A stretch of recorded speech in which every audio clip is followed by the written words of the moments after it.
Bonjour à tous et bienvenue sur la nouvelle vidéo de Survivalisme Manche 50. En cette année 2013, pour ceux qui je n'aurais pas encore souhaité la nouvelle année, je vous souhaite mes meilleurs vœux pour 2012, une très bonne santé également.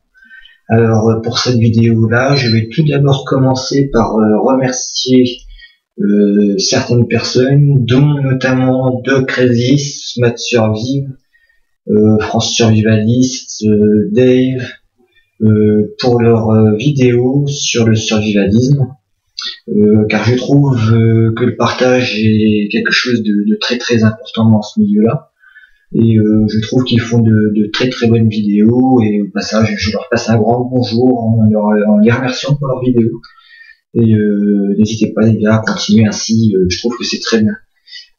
Pour le second point, je voudrais parler au sujet de Wolvest, pour bien faire comprendre mon point de vue par rapport à lui. Pour ma part, je maintiens le truc comme quoi je trouve que ces vidéos sont un peu trop sur le sens commercial. C'est vrai que quelquefois, j'aimerais voir des vidéos qui sont tournées de sa part un peu sur d'autres sujets que le domaine, on va dire, entre guillemets, commercial. Disons que j'aimerais bien des fois voir un peu plus de vidéos de sa part, en train de partir par exemple bivouaquer en forêt, un truc voilà. Pour l'instant moi je peux pas me permettre de le faire parce que je n'ai que mon PC portable pour me filmer, donc je vais pas bien entendu l'emmener en forêt, j'ai pas encore possibilité d'investir dans une caméra parce que je souhaite investir dans une très bonne caméra qualité HD. Pour le moment je n'ai pas ça, mais d'ici 2-3 mois maximum je l'aurai parce que je veux un type de caméra bien spécifique. Voilà tout. Mais si ça se trouve, peut-être que c'est pour ça qu'il ne tourne que très souvent dans son garage, comme il a tendance à le dire, mais bon, je pense pas que c'est pour ça, je pense qu'il y a une caméra. Enfin bref, j'aimerais bien voir d'autres choses que des vidéos auxquelles il parle beaucoup, des marques et ainsi de suite. C'est pour ça que dans les débuts de mes vidéos, je disais voilà que je donnerais pas de marque ni autre chose, mais suite à beaucoup de demandes de personnes, je vais, comme j'ai dit sur une de mes précédentes vidéos, je vais tout simplement maintenant dire où est-ce que j'ai acquis le matériel, pour quel prix, et ainsi de suite. Enfin bref, dans la mesure du possible, bien entendu, si je me souviens des prix. Après, personnellement, je trouve que ce que fait Wolvest, ça mérite d'être applaudi parce que franchement, il fait de très très bonnes vidéos, moi je trouve. Sinon, de la part d'un Normand, français, je lui passe un grand bonjour s'il regarde ma vidéo. Et je l'incite à continuer comme ça parce que franchement, tu fais de très bonnes vidéos à mes yeux. Et ça, c'est quelque chose que j'aime bien. Et personnellement, ce que j'aimerais bien, ça serait que il y en ait beaucoup moins qui me cassent du sucre sur le dos. Parce que ces dernières semaines, j'ai regardé beaucoup de vidéos sur YouTube, voir ce qui se faisait, ce qui se faisait pas, et ainsi de suite. Et j'ai remarqué qu'il y en a plein qui lui cassent du sucre sur le dos. Pourtant, je pense qu'on lui doit beaucoup, parce que c'est quand même lui qui a fait pas mal de choses pour le survivalisme. Et moi, ce que je peux dire, c'est que bon, tous ceux qui font des vidéos doivent se rendre compte, au bout d'un moment donné, on a des commentaires et tout sur nos vidéos, des gens qui demandent tel et tel truc. Et ce qui fait qu'au final, ce que nous on fait en vidéo finissent par se rejoindre plus ou moins avec lui. C'est-à-dire que moi, jusqu'à maintenant, les vidéos que j'ai fait, c'est principalement à mon domicile, puisque là, je ne suis pas chez moi, mais là, chez un ami. Donc même, vous voyez, même en déplacement, je pense à vous pour faire des vidéos. Mais sinon, bon, hormis ça, on se rejoint tous plus ou moins sur les mêmes sujets qui s'embêtent les uns aux autres. Donc je trouve ça dommage quand même de se critiquer, voilà tout. Après, je voudrais dire un message tout spécialement aux personnes qui disent, qui dénigrent les vidéos, aussi bien moi que d'autres personnes vont faire. Ça sert à rien, franchement. Moi, vous pouvez pas commenter sur YouTube parce que j'accepte plus les commentaires. Mais pour les personnes qui dénigrent les vidéos, plutôt que de dire tes vidéos elles sont nulles ou autre chose, pour ma part j'en ai eu très peu de commentaires comme ça, mais bon, le mieux c'est si vous aimez pas les vidéos, vous zappez et vous allez voir ailleurs. Enfin moi c'est mon point de vue, je pense qu'il y en a beaucoup, ça va être la même chose. Mais bon, voilà tout. Alors désolé si je parle pas très fort, si je parle doucement et tout, mais c'est parce que je me suis tapé une migraine il n'y a pas très longtemps et je peux vous dire que ça fait mal à la caboche. Donc voilà tout. Alors sinon bon suite je vais enchaîner hein, parce que j'ai eu pas mal de questions sur ma page en message privé sur du matériel dont j'avais déjà parlé. Alors là je vais en reparler sur le matériel qu'on m'a demandé, mais après je ne reviendrai pas dessus, c'est-à-dire que si vous voulez plus d'infos alors que je n'aurais pas parlé, vous m'écrivez via Facebook ou sur mon compte YouTube, peu importe, donc en message privé sur YouTube bien entendu. Ou alors vous revisionnez les vidéos et puis voilà, mais quoi qu'il en soit, répondre à des questions, ça ne me dérange pas du tout, au contraire ça me fait bien plaisir. Moi le partage c'est un truc que j'adore et je trouve que dans le milieu c'est très important. Alors donc avant d'enchaîner sur le matériel, il y en a beaucoup d'entre vous qui sont au courant comme quoi je me suis fait interviewer par Tendance Ouest, une radio normande, donc courant décembre, c'était par rapport à la fin du monde, par rapport à la fin décembre 2012. Pour une fois, et franchement je donne un grand merci à Tendance Ouest et ainsi qu'à ses journalistes, puisque tout ce que j'ai dit a vraiment été publié, et enfin bref, quoi qu'il en soit, si vous voulez voir mon interview, je posterai pile poil en dessous de la vidéo le lien directement qui ira sur le site internet de cette radio là. Donc voilà tout. Bon, allez, je vais enchaîner sur le matériel. Alors on m'a posé des questions, donc pour que j'en parle un peu plus, je ne vais pas trop dire hein, sur la hachette que j'ai. Certains vont me dire encore celle-ci, j'avoue, mais bon c'est pour certaines personnes, mais bon je reviendrai pas dessus après, ça c'est sûr. Donc comme on m'a posé la question de savoir si c'était solide pour l'étui. Alors vous avez 4 points d'ancrage juste ici. Alors franchement je peux vous dire ça tient. Ensuite, le passant pour la ceinture qui est là. Ça se porte à la ceinture, c'est excellent. Alors, on m'a demandé pour la marque. Voilà. Alors, désolé, je me souviens plus du pseudo, mais au moins comme ça, tu l'auras vu. Et voilà tout. Donc, le manche avec de la paracorde, bien entendu, c'est pas de la vraie à 100%, j'en suis quasiment certain, quoique ça y ressemble de pas loin. Mais bon, quoi qu'il en soit, donc il m'a demandé de donner mon avis. Eh bien, c'est très simple, pour moi c'est une très très bonne hachette. Hachette, hein, on va dire. Mais franchement, moi j'en vois des fois qui ont des grosses haches. Pour moi c'est plus de l'encombrement qu'autre chose, parce qu'avec ça je fais d'excellent travail. Hein, moi quand je pars en forêt c'est pas pour faire le bûcheron, donc même pour la construction d'un abri franchement ça suffit largement, hein, donc voilà tout. Alors qu'est-ce que j'en pense? Moi je l'adore, moi je la quitte plus, j'aime bien quoi. Voilà tout. Alors où est-ce que je l'ai eu? Comme d'habitude, la Rose des Vents, comme les 3 quarts de mon matériel. Donc voilà pour ceci. Alors ensuite on m'avait posé, alors franchement je sais plus les pseudos des personnes qui m'ont demandé, ni les noms, alors, j'en suis désolé, mais ils se reconnaîtront. Alors dans cette housse, alors c'est ma deuxième tarpe, parce que j'en ai 2. Pourquoi 2? C'est très simple, c'est que quand vous partez bivouaquer, ça peut vous permettre d'avoir 2 abris différents, un par exemple pour le couchage, un pour manger, ou pour vous détendre tout simplement, des choses comme ça. Ou même quand vous avez du monde qui vient avec vous, ce qui est pour ma part très très courant, c'est très utile, ou même pour fermer votre premier abri tout simplement, c'est très bien. Et je joins dans la sacoche de la paracorde, hein, ça faut pas hésiter à en avoir. Pour ma part j'en ai pas mal de bonnes quantités, et l'ensemble vient de la Rose des Vents. Donc à savoir, la paracorde n'est pas incluse à la base avec cette tarpe. Ensuite, on avait parlé, voilà, c'était de ceci. Voilà, alors ça c'est pareil, ça j'en ai déjà parlé maintes et maintes fois. Je peux pas en dire tellement de choses, hein. C'est des cartes d'allumage.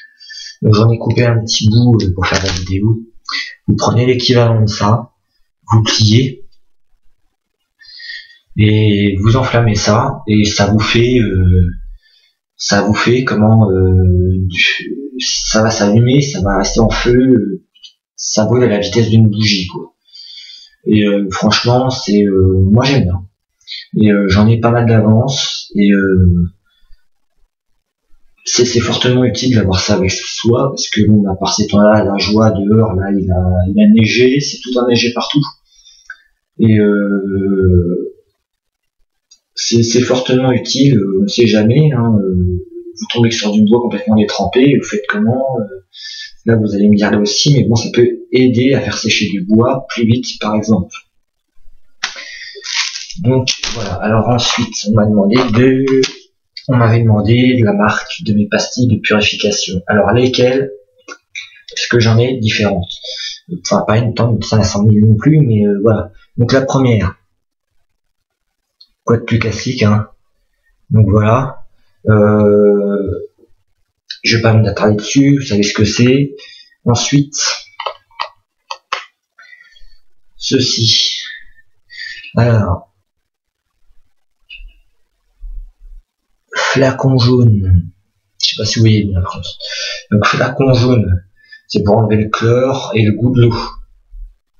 Et le chlore qu'il y a dans l'eau, tout simplement, pour enlever les iode de mon souvenir. Et en même temps, ça change la coloration. C'est-à-dire que si votre eau est très foncée, elle va être encore moins foncée. Voilà, ça va la rendre un peu plus claire. Et ça, c'est pour donc celui-ci, c'est ce qui va purifier l'eau. Donc ces deux systèmes-là, franchement, moi depuis que je les ai adoptés, parce que contrairement à ça, qui donne du goût à l'eau, ça ne donne pas de goût à l'eau. Un truc à prendre en conscience. Et donc, moi je me suis dit voilà, que j'allais reparler de ça, malgré que c'est pas pour filtrer des cachets à la base, mais vous avez le système donc Aquamera. Est-ce qu'on voit? Enfin, je sais pas, enfin, quoi qu'il en soit, j'ai dit Aquamera. Vous mettez ça dans une gourde. Donc la gourde, vous la remplissez d'eau, par exemple dans une rivière, vous mettez ça dans la gourde, le système va filtrer, là vous mettez une paille, vous buvez directement. Vous n'avez pas le temps, par exemple, vous passez à proximité d'une rivière, et pour une raison X, Y, Z, vous devez continuer à marcher, pour n'importe quelle raison. Et bien l'avantage, vous avez juste à vous arrêter pour remplir votre gourde, vous avez le système qui est à l'intérieur, et puis tout en marchant, vous pouvez boire. Et ça filtre la flotte. Ça évite aussi bien avec ce système-là qu'avec ce système-là d'attendre le temps de purification. Donc bien entendu, vous pouvez voir, pour ceux qui n'ont pas vu, ma précédente vidéo sur laquelle j'explique ça un peu plus en détail. Et donc voilà pour la question matérielle. Alors ensuite, je voudrais faire une toute petite mise au point par rapport au survivalisme et notamment la fin du monde. Alors comme vous avez vu le 21 décembre, il n'y a pas eu de fin du monde.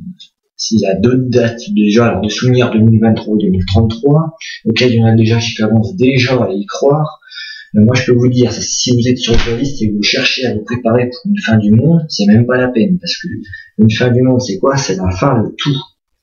C'est-à-dire, si demain il y a un astéroïde qui se dirige sur notre planète pour détruire toutes sortes de vies dessus, imaginez bien que vous survivrez pas.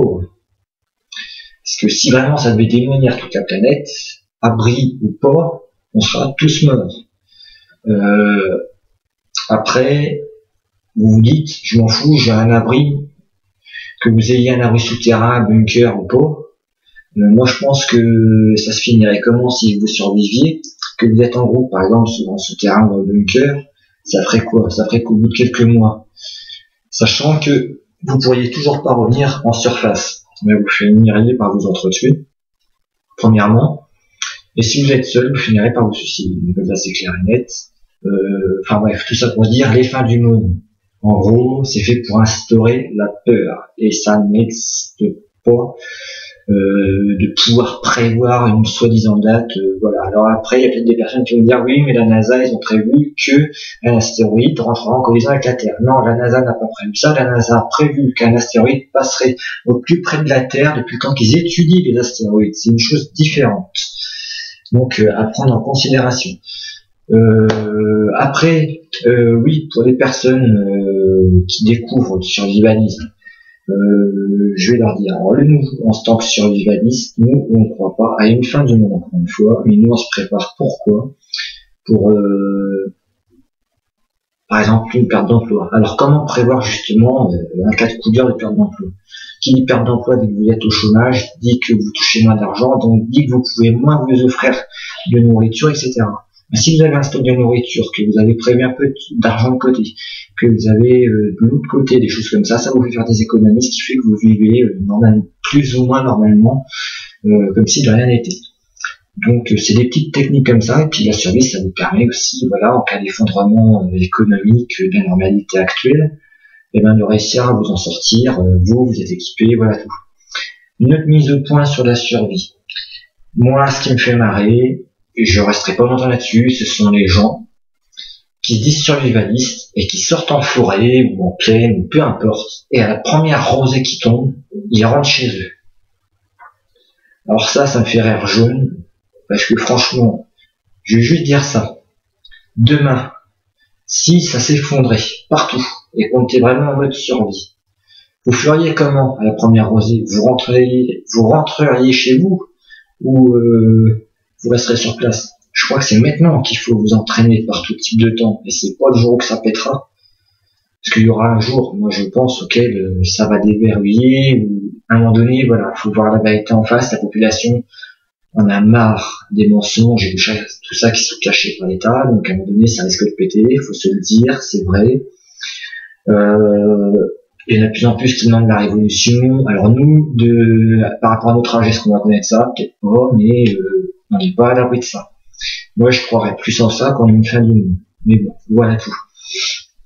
Alors ensuite, on m'a posé une question, voilà, sur mes différents déplacements lorsque je vais principalement en forêt. Ben, c'est simple, soit à pied, soit en vélo. Je prends pas de voiture, j'aime pas ça, je trouve que c'est la méthode feignante. On est survivaliste, on est là pour s'entraîner. Et la marche n'a jamais tué personne, et le vélo non plus. Donc voilà tout. En parlant de vélo, je vous présenterai mon vélo sur une vidéo courant peut-être avril, hein, comme ça fait plusieurs vidéos, ça ne fait pas tout d'un seul coup. Et ça évite de faire des vidéos trop longues non plus. Voilà, et donc je pense avoir fait le tour sur toutes les questions.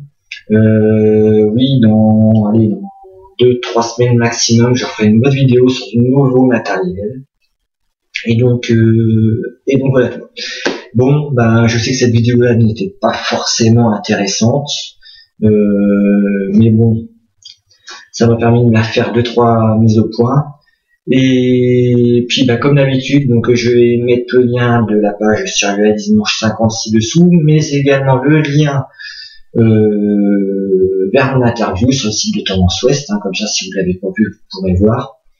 Et puis je vais terminer en remerciant toutes les personnes qui m'envoient des commentaires, d'encouragement, à toutes les personnes qui sont abonnées à ma chaîne. Et je vous souhaite une très très bonne année. Prenez soin de vous, et par cet épisode neigeux, faites attention sur la route. Allez, sur ce, je vous dis à la prochaine et bye.